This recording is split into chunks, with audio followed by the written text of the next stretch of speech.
gumanda katulad ng iyong idol pero ayaw mong gumastos at magparetoke?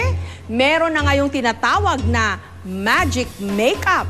Bagong paraan daw ng pagpapa-beauty ala celebrity.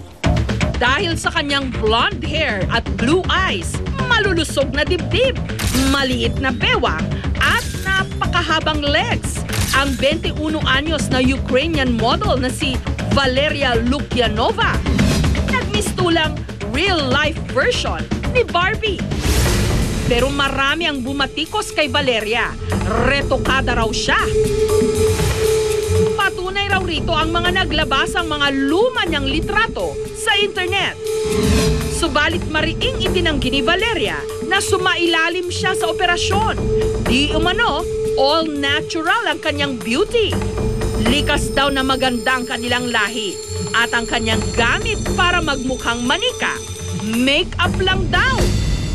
Bilang pruweba, naglabas si Valeria ng mga video sa YouTube na nagpapakita kung paano siya mag-makeup para magmukhang Barbie doll. Sa panahon ngayon, hindi na nga raw kailangan pang magparetoke ng iba, lalo pat marami ng bagong teknik sa pagme-makeup. Pero mukhang hindi kontento sa pagkokolorete lang ang ibang mga tiga South Korea. Sila lang naman ang kinikilala ngayon sa buong mundo bilang may pinakamaraming bilang ng sumailalim sa cosmetic surgery. Noong 2010, mahigit 360,000 procedures ang isinagawa sa South Korea. Maraming Koreana raw kasi ang nag-aasam ng Western look, gaya ng pagkakaroon ng mas malalaking mata. Ngunit para sa mga Koreanang hindi kayang sumailalim sa operasyon, ang nakita nilang solusyon, magic makeup. Let's start. Contact lenses, eyeliner, false eyelashes at mascara lang daw ang katapat ng lahat ng ito. Dahil sa magic makeup, ang ordinaryo nagiging celebrity. Ang magic na ito sa pagpapaganda nakarating na rin sa Pilipinas. Ang magbabarkadang sina Poy, Ads at Jennifer. Bukod sa pagsayaw ala K-pop, kinakarir din ang panggagaya sa itsura ng kanilang mga Korean idol.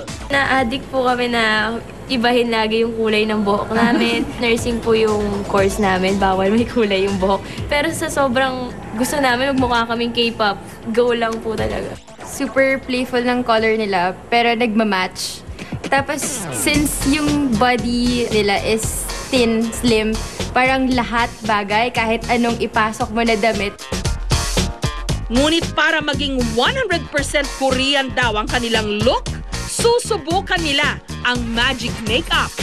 Yung eyes nila, yun yung nakapansin-pansin sa kanila, parang big eyes. Makeup artist na si Barbara.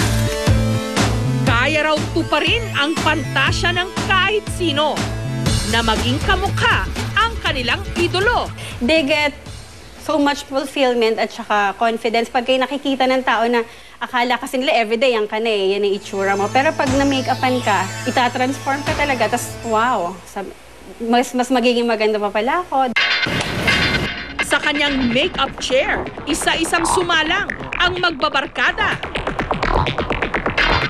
Sandamakmak na concealer at powder ang ginamit ni Barbara para makuha ang makinis na itsura ng mga Koreana.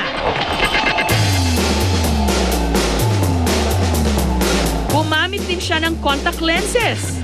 At matapos ang pagmamagic niya, sina Poy, Ads, at Jennifer. Annyeonghaseyo, we are KISS! Papasa na ngang K-pop idol.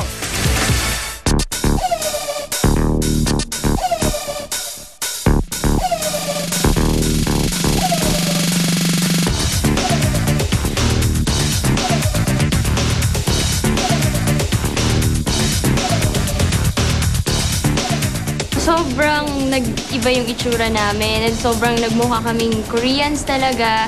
Sobrang nakakataas ng confidence lalo na pag nagpa-perform sa stage. From normal look, nag-iba talaga kasi nag-widen yung eyes, lalo na yung eyeliner pagkalagay. Boost up yung confidence namin to dance. Unexpected na kaya pala na yung mga super Pinay na look na gusto nilang maging K-pop look din. So hindi na sila mababother na baka hindi bumagay. Ang manikurista namang si Carmen, lokong-loko raw sa panunood ng Korean novelang Dongi. Maganda sa aking paningin dahil siyempre nagkakaiba kasi yung mata niya at saka yung mukha niya.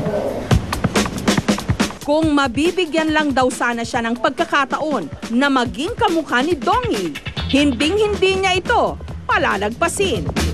Sa tulong ng magic makeup ni Barbara, mabigyang katuparan din kaya ang kanyang pangarap. Siyempre nagkakaiba, matanda na ako, tapos siya at maganda at bata pa. Sa paggawa ng pagmi-makeup, maraming nakakaiba.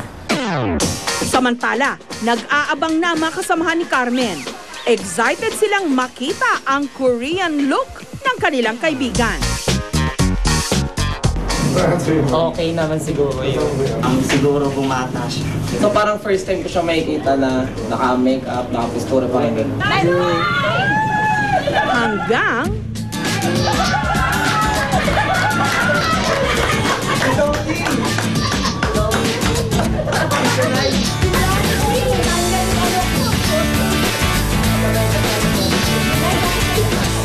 Si Jumong.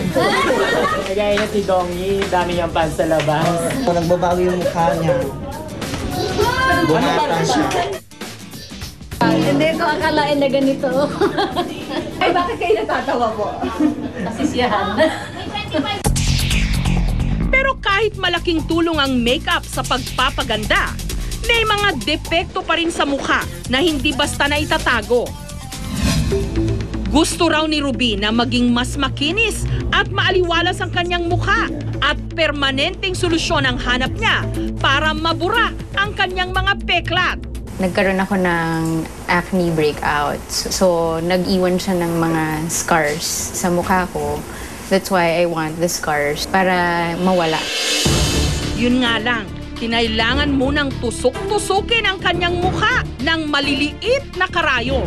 At the same time na nagpa-punch ng holes yung needles ng ating machine, meron tayong pinapatak na growth factor serum. It stimulates collagen. So, yung pagpasok ng needle, pumapasok din yung gamot at the same time. So, it creates a way for the medicine to enter the skin really, really well. 2 beses na raw sumailalim sa ganitong session si Ruby. 20 minutes kada session. We control naman how deep we go within depth of the needle. But in our patient's case kasi, acne scars, no? So malalalim talaga.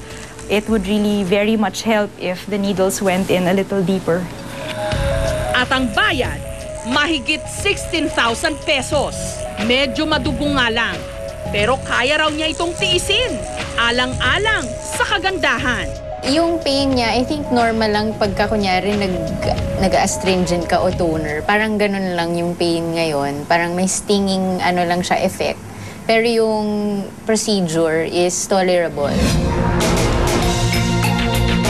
Napakarami na nga ngayong paraan para mabago at mapaganda ang itsura ng tao. Pero wag pa rin nating kakalimutan, wala pa rin tatalo sa inner beauty.